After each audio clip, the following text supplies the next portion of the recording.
And we're back after a brief break. This is a subject that's going to be so important. I want everybody with an earshot and a view of this screen to get together, because we're talking about voting, but not only that, the trials, the tribulations, the history of Nueces County, and none other than who better to bring on than our county clerk, who has kept everybody's nose clean in these elections for years, and has been devoted to this county all of her adult life, even in her teens.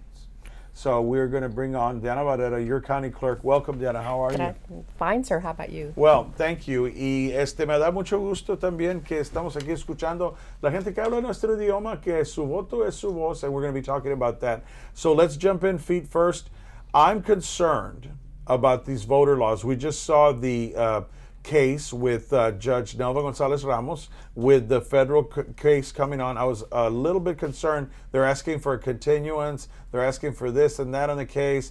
And, you know, I think this issue is so important. It needs to happen now. Can you tell us a little bit about why voter ID, the photo ID thing is troubling, or how people can get prepared when they go to vote? Yes, and I can say that, let me just preface it by saying that in the November election, while it hasn't really been tested by a lot of group of voters, Nueces County on the amendment election had a very good turnout in comparison to all the other top 15 populous counties in the state. We were ranked #1 the entire early voting period.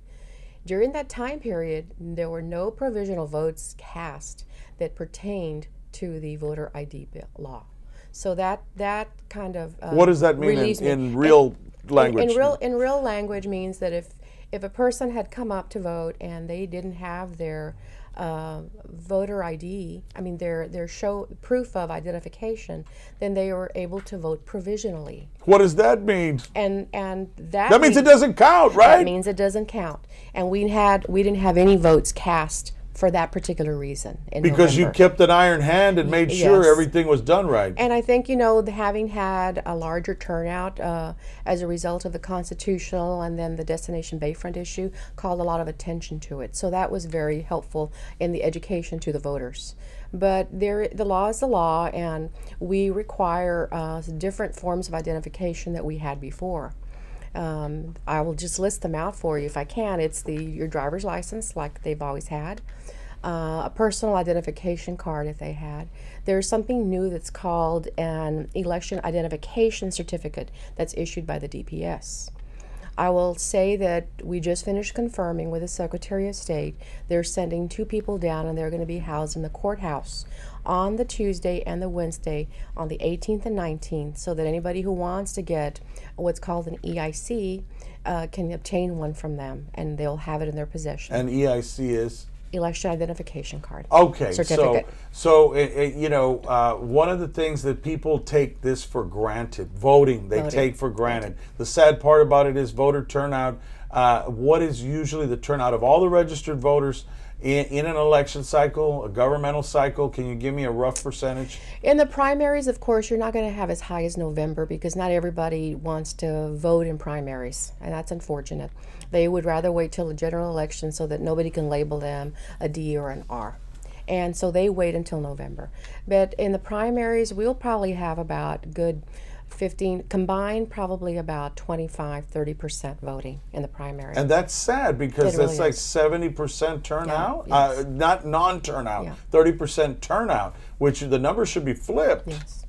And it also depends on the races, if they're heated or not, and you have to look at all of that combined to see the bigger picture of it for turnout. Well, we're going to, interest. Diamond Dave has a close-up of a poll tax that you have kept. In fact, you had it matted. It was kind of a remembrance of your family, your mom too, right? That's correct. Tell us about what we're looking at. Well, we went off to find something in my mother's safety deposit box at the bank, and I came upon her poll tax that was dated 1960 that she had to pay $2.50 for in order for her to be eligible to vote. And like $20 now. Yes. Just to vote, you had to pay money. Pay money. And I found it, and I asked her, would you give me permission to have this so I I can place it in my office because it's so significant. I just was something that is a treasure for me to have.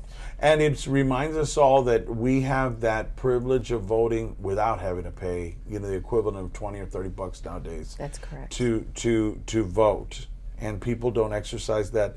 Now, and along with the job description, we know you have an opponent too, but we're not here to talk about politics. We're here to talk about the voter turnout. Right. What does the county clerk do to make sure that the elections are fair? Oh, our role is that of impartiality completely. We have to maintain the integrity of the process so that people can trust the process itself, the voting. We, as we tell our election judges, you all are the gatekeepers of the democracy that gives us that right to vote, and that's an inalienable right for us. So it's so important, and we work really hard behind the scenes to make things happen, our staff. Let me ask you this, part of that process, like people that, want to go out and vote, they don't understand the complexity, say, on close races. Haven't you seen races where 100 votes made the difference? 1 vote made the difference. I have been in those situations where 1 vote made the difference. I was witness to a tie vote where a coin was tossed so they could determine who the winner would be. And that's real unfortunate. No. Yes, sir. It was a primary election. It was a primary election years ago, and it was a tie vote. Yes, sir. Well, we're going to have the voting stations. Now, let's talk about early voting. Okay. It's starting February 18th. That's right. And so now during early voting, people have a little bit more freedom where they can go vote, right? That's correct. We try to make it easier for them, and the laws changed years ago that we also have what's called mobile voting. So we have sites that we call stationary. You're there every single day at them, and we have them listed on our website. They are at the courthouse, of course. We have it at the Bishop Community Center, the Corpus Christi Area Council for the Deaf, Ethel Irely, Greenwood Senior Center, the Hilltop Community Center, the Calderon Building in Robstown, Island Foundation Seashore Learning Center, and Port Aransas ISD. And those are stationary. They'll be open every single day in the set hours that we've established from the 18th until the 28th. There's no excuse not to vote. Vote early. And also on election day, which is March 4th. That's correct. Besides that, we have what's called a mobile voting calendar. And the law changed years ago in the early 90s to allow us to go to places where the people congregate and the masses are at.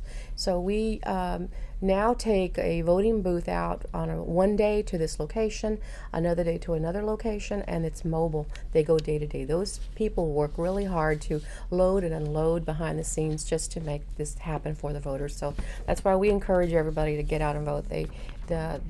We appreciate that, we love the job, but we appreciate when people vote too, because it makes our work worthwhile. Well, we've got a couple of minutes left, and I want to thank you for the job that you do. You get a lot of pressure from either side as far as, you have to be balanced, and oh, yes. you have to. Yeah, I love it. I always say Diana Barrera is an equal opportunity butt chewer if you cross the line, okay? And that's the way it should be, because you need to have someone in there that will call a ball and a strike a strike. So what is the main message here for all those people out there from Diana Barrera, the county clerk? We would encourage everybody to vote that can vote, and we will help you with information. If you need some, you can contact our office. For candidates, you know that if there's something that we see a violation on, you know that we will approach you and discuss it with you, and that way we can discourage anything like that from happening. I like that word, discuss. And discourage, hey, knock it off. Yeah. Right, basically. But, there are very strict rules. You can't walk a elderly lady up to the poll and say, I'm running for office and I'm coming in with a badge. You can't come in with literature within how many feet of the voting poll? It's 100 feet from the from the entrance to the building of the polling place. So we have to monitor that very carefully all the time, just so that everybody has an equal playing field. That's our role. That's our role. The number to call is 888-0611, 888-0611, but we also have a voting office there at the courthouse Yes, we do. too, and we'll have that number up. I don't have it offhand, but I'll load it up. That one that gives voters more information. Now it's too late to register to vote. That's correct. But those who've forgotten to register to vote, you still can make a difference by taking 10 people to vote. You know, we have Tommy Holbein, who has a program that he wants to launch, that anybody with an SUV, with a caravan, you know, a Dodge Caravan or whatever, you know, that can take people to vote, seniors down your neighborhood, get involved and take those people to go vote. You could register now so that you'd be entitled to vote during the runoff election. And the question people always ask us is, if you didn't vote in the first primary, can I vote in the runoff? Yes, you can. Okay, thank you. And the deadline for that to register, you still can register? That's still 30 days before the election day in May. And let's see, that's going to be like May 27th That's or correct, something. somewhere in there, that last week. Yeah, and then and you can still register to vote, of course, for the general. That's correct. Okay, so Diana Barrera, your county clerk for many, many years.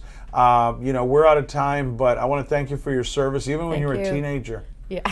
Yeah, and my hat's off to your daughter. She's doing wonderful work too. Thank you. Yes, in politics. So you are a multi-generational community servant. Thank you, sir. Appreciate it. All right, Diana Barrera, your county clerk for Nueces County, telling everybody to get out there and vote.